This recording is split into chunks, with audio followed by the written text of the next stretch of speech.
মানুষ বলে কি লাখ টাকা কাবিনে ভাত খাওয়ায় না, আমি বলি কি লাখ টাকা কাবিনেই ভাত খাওয়ায়।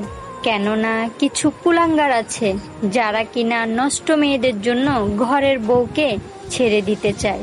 তখন সে কুলাঙ্গারটা কাবিনের কথা চিন্তা করে সম্পর্কটা শেষ করতে পারে না। এই জন্যই বলি লাখ টাকা কাবিনেই ভাত খাওয়ায়।